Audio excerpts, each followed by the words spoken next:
Social media. Ang social media ay maaaring maging dahilan ng pagkakaroon ng limitadong pag-unawa sa iba't ibang pananaw at opinyon. Ito ay dahil pagkakaiba ng mga tao sa kanilang mga echo chambers kung saan sila ay nakakalimutan ang pagiging bukas sa mga bagong idea.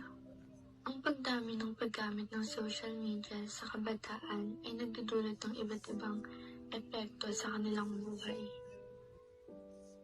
Mula sa pagbabago ng kanilang interpersonal na ugnayan hanggang sa implikasyon nito sa kanilang kalusugan at kaisipan. Mahalagang suriin ang mga aspetong ito upang maunawaan kung paano ito nakakaapekto sa kanilang pag-unlad at kagalingan. Isa ito sa mga problema ng kabataan sa mundo. Hindi na sila nakakapaglaro sa labas at wala nang lakas ang katawan nito dahil sa maghapon na nakatuon ng kanilang pag-iisip sa online games o anumang konektado sa social media.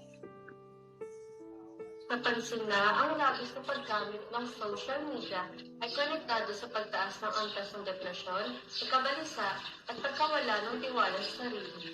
Sa ilang mga kabataan, ang pagkaroon ng FOMO o fear of missing out ay isa rin resulta ng labis na paggamit ng social media. May mga positibo at negatibong epekto nito sa mga kabataan. Mahalagang maunawaan ng mga kabataan ang tamang paggamit nito upang mapanatili ang kanilang kalusugan at kagalingan.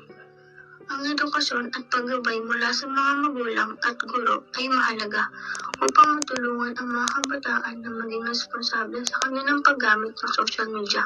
Ang social media ay maaaring maging isang problema para sa ilang kabataan dahil ito ay maaaring magdulot ng mga isyu tulad ng labis na paggamit na maaaring humantong sa pagkakaroon ng addiction, labis na pagkumpara sa iba, cyberbullying at pagkakalat ng hindi totoo o hindi maayos na impormasyon.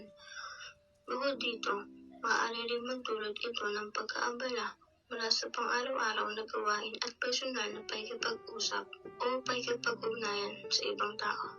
Sa kabuuan, ang labis na paggamit ng social media ay maaaring magdulot ng iba't ibang mga problema sa mga kabataan.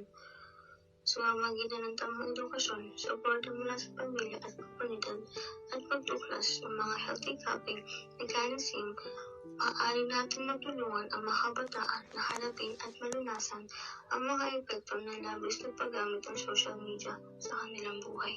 Napansin na maraming kabataan ang nakakaranas ng anxiety at depresyon dulot ng social media, lalo na sa paghahambing sa kanilang sarili sa iba at sa pressure na nagpapakita ng perfect na buhay online. Ang social media ay nagbibigay daan sa pagliganap ng cyberbullying na nakakasama sa emosyonal at mental na kalusugan ng mga kabataan. Madalas natatangan ang mga kabataan sa paggamit ng social media na nauuwi sa pag-aaksaya ng oras na dapat sana ay ginugugol sa ibang produktibong gawain tulad ng pag-aaral o pakikisama sa pamilya at kaibigan.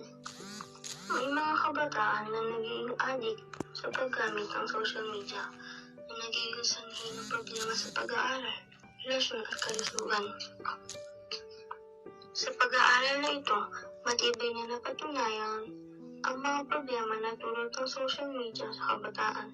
Kailangan na masusing pagtutok sa pagbibigay ng solusyon upang matugunan ang mga ito at mabigyan ng proteksyon at gabay ang mga kabataan sa paggamit ng teknolohiya, edukasyon at kampanya ukol sa tamang paggamit ng social media, pagpapalakas ng online safety measure at pagtugon sa mga kaso ng cyberbullying, pagtutok ng mental health sa work surveys para sa mga kabataan, pagsasagawa ng mga aktibidad na nagpo-promote ng offline interaction at physical activities. Sa pagtugon sa mga problema at pagbibigay ng tamang gabay, maaaring mabawasan ang negatibong epekto ng social media sa kabataan at magkaroon sila ng mas magandang karanasan sa paggamit ng teknolohiya.